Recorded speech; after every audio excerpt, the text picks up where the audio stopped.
Most people that are in a relationship would not look favorably on infidelity, meaning their partner being in a relationship with another person. But many don't consider the impact of financial infidelity and the havoc and the devastation that can cause. In fact, probably the worst ones I've seen are when the partner finds out just before they're getting ready to retire that they don't have any retirement funds because their partner has gambled them away. It can be devastating. Financial infidelity represents basically betrayal, and it can erode the foundations of your relationship.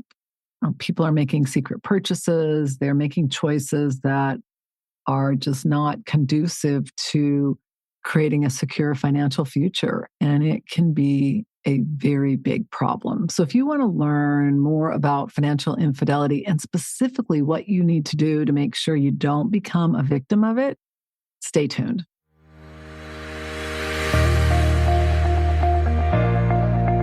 Hi, I'm Annette Ba'u, host of the Wealth Inside and Out podcast and founder of the Millionaire Insider. My mission is to help you simplify the money game so you can create a financially secure and fulfilled life without having to have a PhD or spend countless hours on your finances. You're going to learn how to think like a millionaire, stop worrying about money and wondering if your financial house is truly in order, and instead spend your time doing what you love. With over 3 decades advising 7, 8, and even 9-figure millionaires, and now joining that elite group, I'm in a unique position to help you make the best financial choices so you can create a secure financial future and retirement you love. This is the Wealth Inside and Out podcast. If you need help on your next best step to secure your financial future, please go and take our Next Step Financial Assessment. You can go to themillionaireinsider.com/NSF. Today's free resource is our retirement plan checklist. You can go to themillionaireinsider.com/RPC. This resource is basically an A to Z guide for helping you create a successful retirement. It's going to provide you the insight you need so you can secure your retirement and not have to worry about money. Again, themillionaireinsider.com/RPC. For today's show notes, you can go to themillionaireinsider.com/58. All materials and intellectual property are copywritten by themillionaireseries.com. This information is for educational purposes only, and it is not intended to replace any advisor or to provide you any investment, financial, tax, retirement, planning, or healthcare advice. So let's dive into financial infidelity, overcoming its grip on your money, relationship, and life. So what is financial infidelity? It happens when you or your partner intentionally lie about finances or money. When one partner deliberately chooses not to tell the truth about their overspending, regardless of the size, that is financial infidelity. Now, this can seem kind of harsh, saying, oh my gosh, you have to tell your partner everything. No, it depends on your money rules in your relationship. So for example, me and my husband we don't really have like a spoken one, but we probably discuss things with each other that are going to cost $500 or more. Or if we're deciding on a purchase that maybe is a little less than that, but we're not positive, then we'll talk about it. Or if it's something that, say, is something we're going to use in our house, that's going to impact both of us, we'd talk about it. Now, for some of you, you're like, oh my God, that's so high. Others are probably thinking it's too low. It doesn't matter what the number is as long as both partners are in agreement. And it obviously depends on your financial situation. A purchase here or there probably isn't a problem, but things go downhill really fast when one partner starts buying things like cars, jewelry, boats, and hiding them or praying that their partner doesn't find out. Recently, I just was talking to this realtor. One of her clients, who was appointed by the court, had purchased several homes that his wife didn't even know about. Now, the good news is they had all these assets. The bad news is he was not truthful about them. Now they got divorced, and so she's getting half of those assets.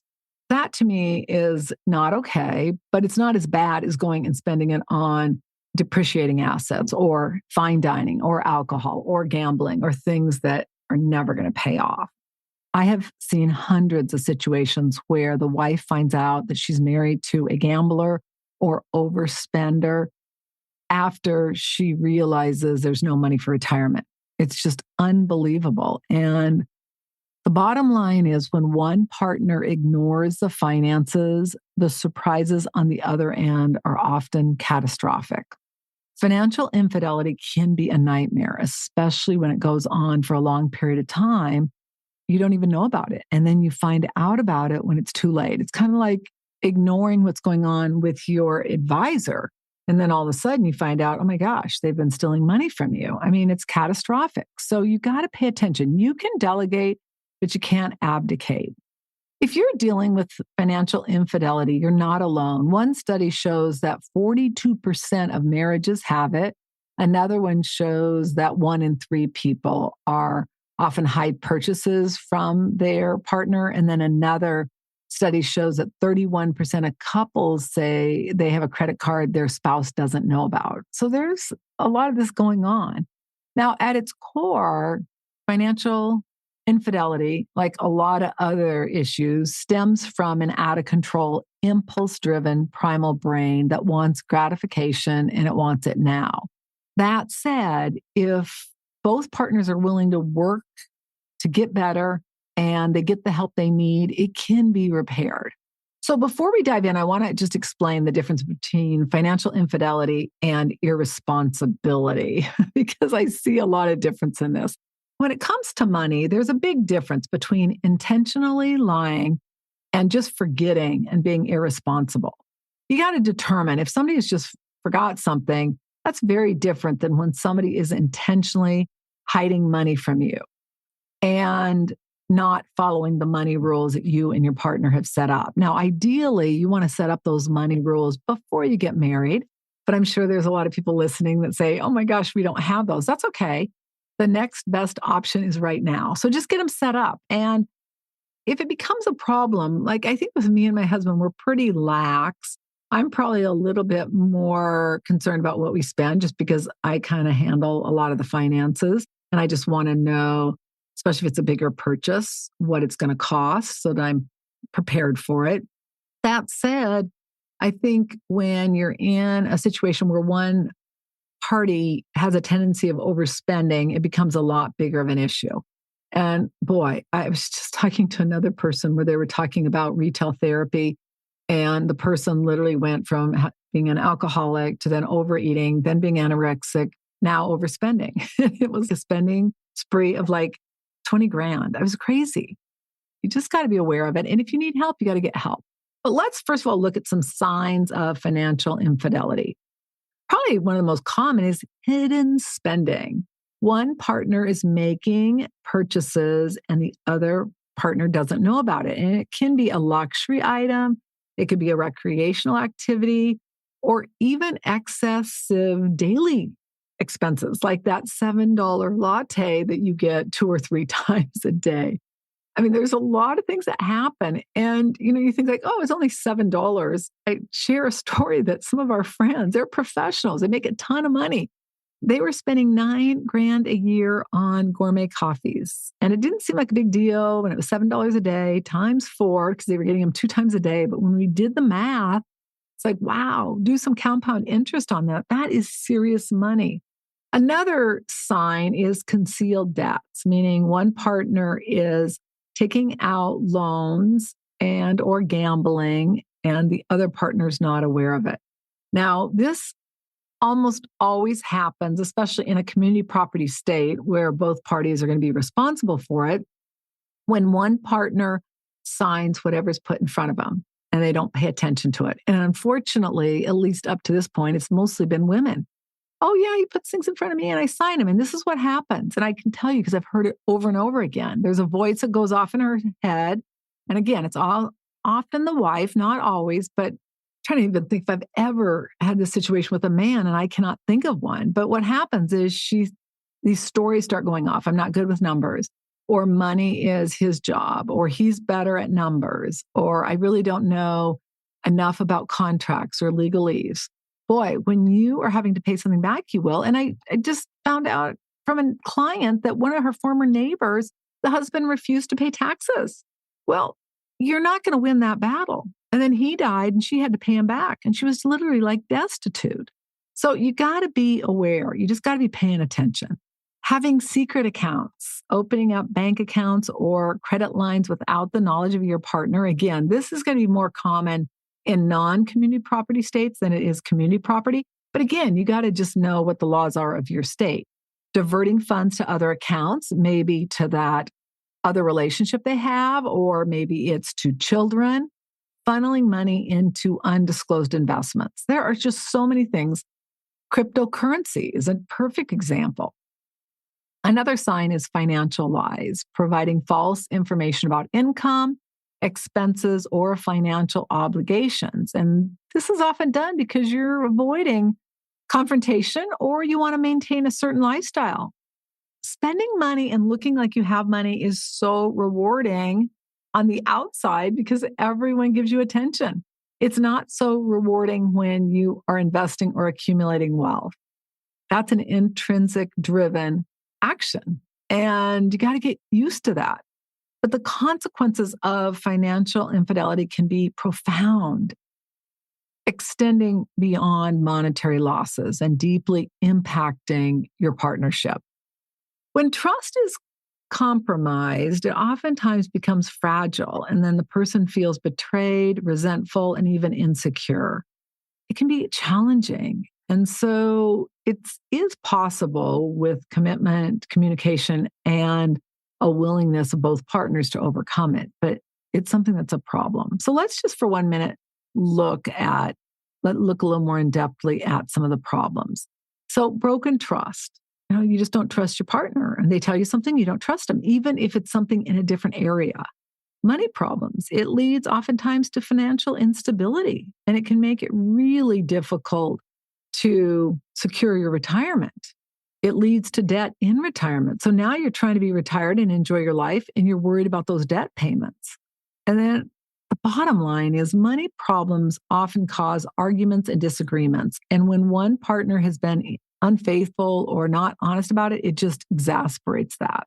It also adds to emotional strain, emotional turmoil, and distance and resentment between partners. And it impacts your sex life. I mean, probably one of the biggest thing I have heard from women talk about this more than men. I can't really think any men talk about it. They might complain about not getting enough sex, but it's amazing how many women are like, I just am not even at all attracted to him because he's been so deceitful about money.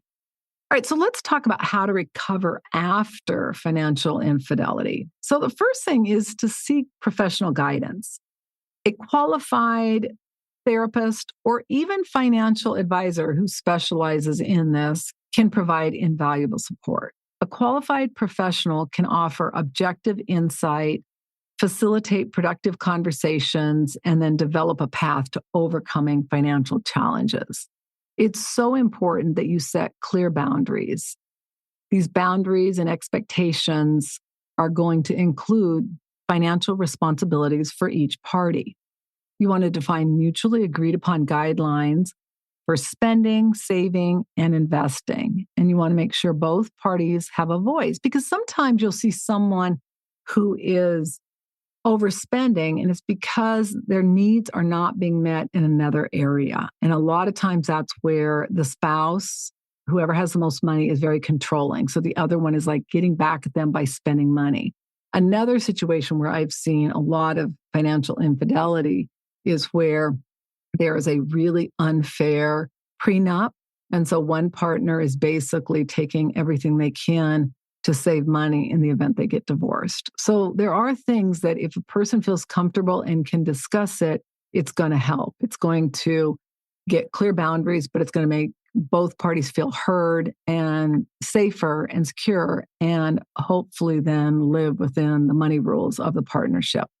Financial planning is another important aspect, and that can really help to get you clear on your goals and your vision of what you're trying to create. This will entail working together to create a budget, prioritize expenses, and set long-term financial objectives. Both partners need to participate and provide input. abdicating your money and financial decisions is never ideal. As I have shared so many times, it just ends almost always in disaster. If it doesn't, you're lucky. But aligning your vision and your future can help you to focus on your purpose and why you're managing your finances, meaning what do you want your future to look like?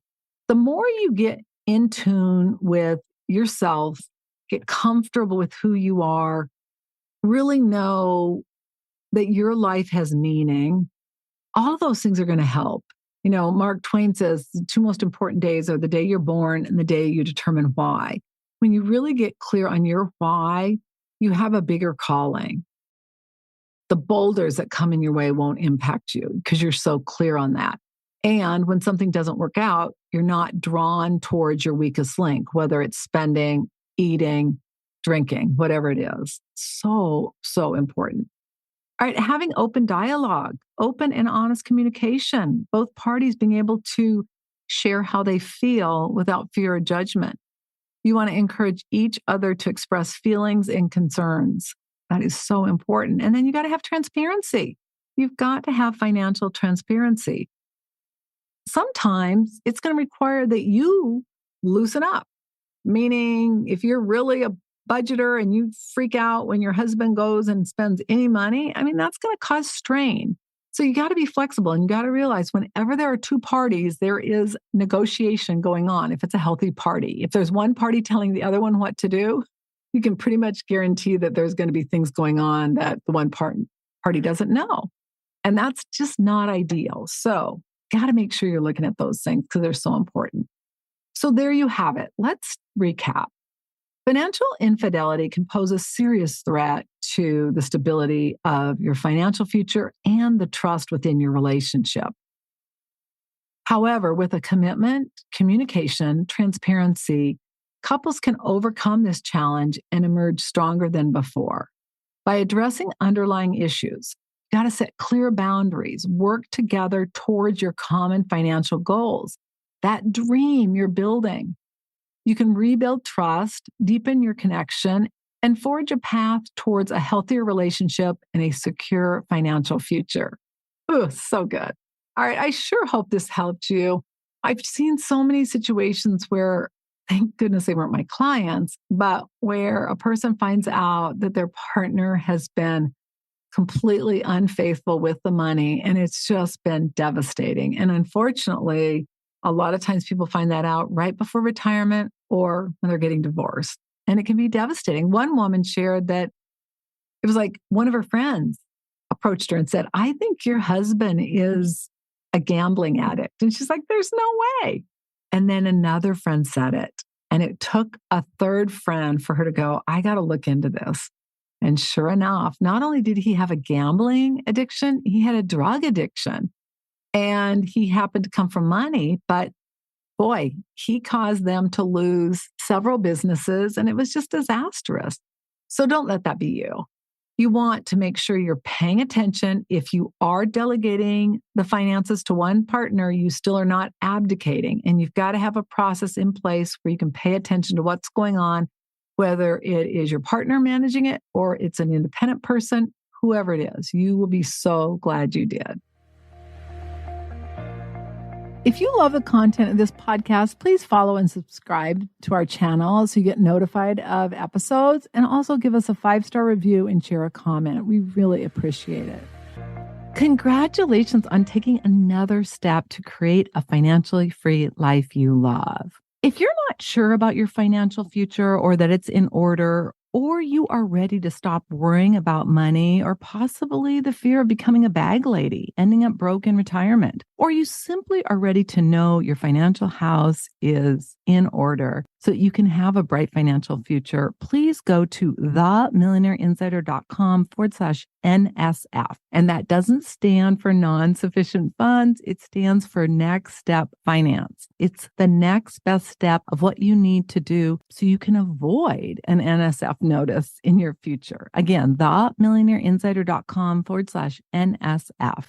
The number of women who were not broke or poor while working or married is staggering. The entire mission of the Wealth Inside and Out podcast is to ensure you have the information for you, your family, your friends, anyone who's willing to listen to it and apply it so that you can create a financially free life you love. Again, themillionaireinsider.com/NSF.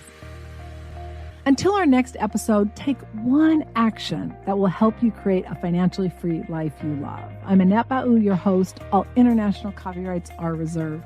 Bye for now.